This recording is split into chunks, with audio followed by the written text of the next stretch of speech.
We fixed all these problems for Andy for about $75.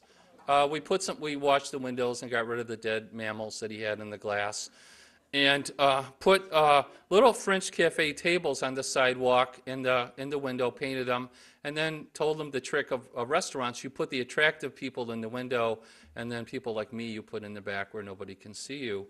And he tripled his sales for $75. And we did make him wash his bib once a day.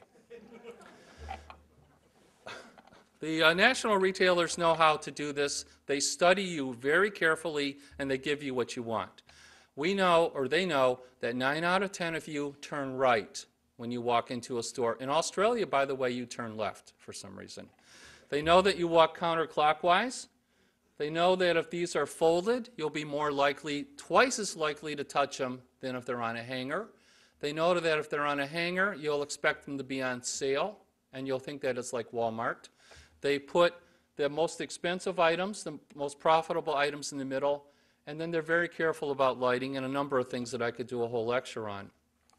They know that what they call the front and center table should account for 25% of your sales every day.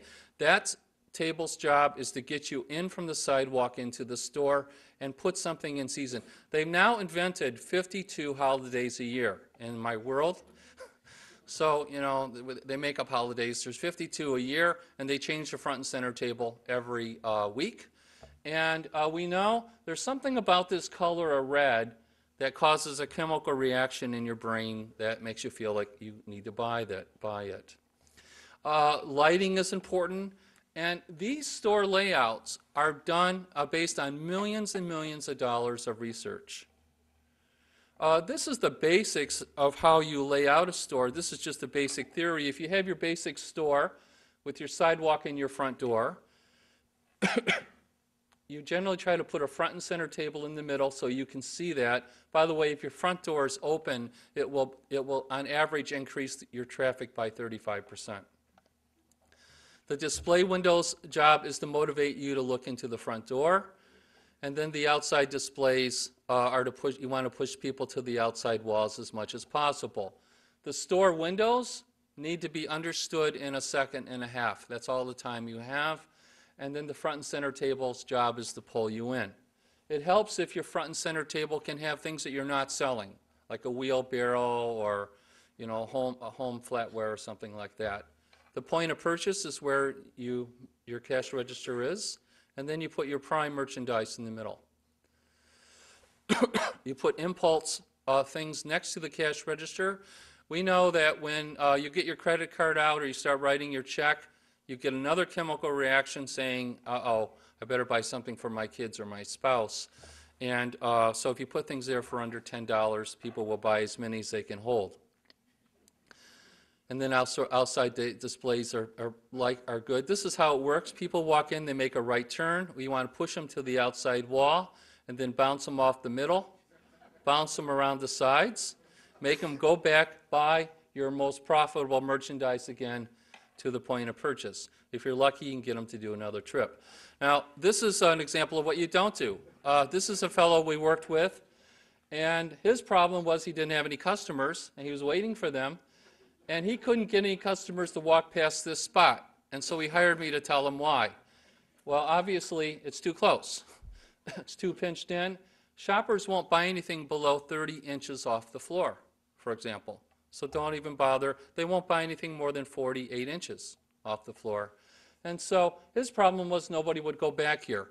Shoppers don't like to walk in cul-de-sacs. They don't like to walk past the merchandise twice. So just really for the price of spending a Saturday reorganizing your store, you could have much higher sales. It's important to have outdoor displays as much as you can get away with. And it's important to have freshly painted front doors. Now the stores themselves haven't really changed since the Roman and Greek times. These are 2,000 and 4,000-year-old storefronts. You have an opening. There's a rule that we call the inverse aperture rule, where the larger the opening, the lower the price. And so, for example, the 5 and dime stores originally were all glass, and then Tiffany's had very small openings. That's changing. Upper levels can be very effectively displayed if they're simple and well lit. This is what we call the sign band.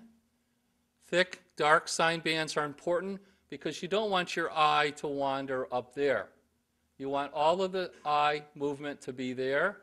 We actually now have people wear glasses with laser beams on them, and we can actually now track your eye movement.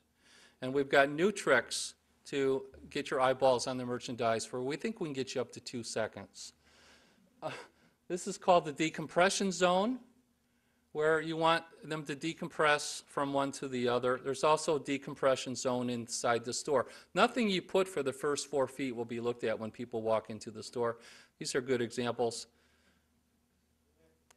This is an example of a Banana Republic that's in a historic town.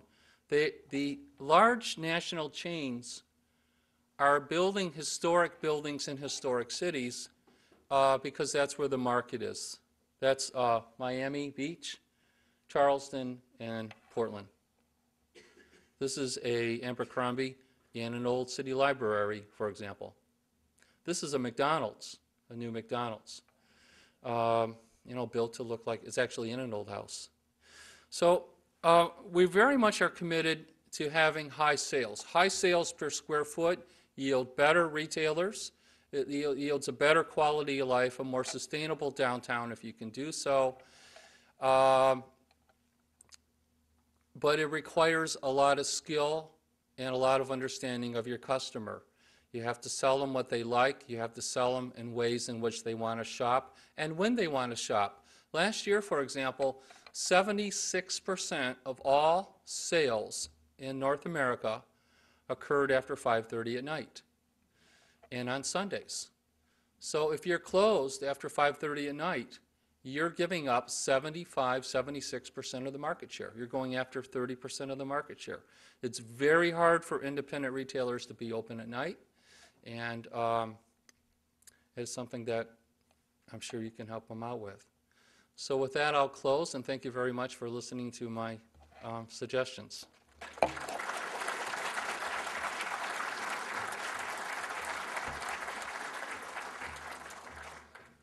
Thanks so much, Bob. Does anybody have any questions for Bob? You'll take a couple of questions from the audience if you'd like.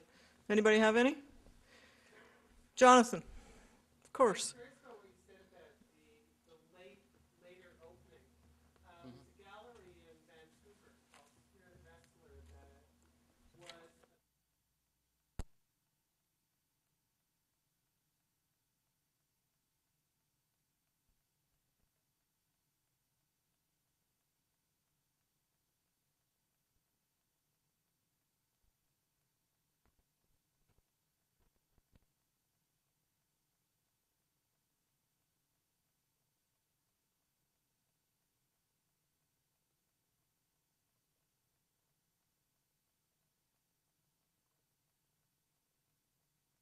Stay open until 6 or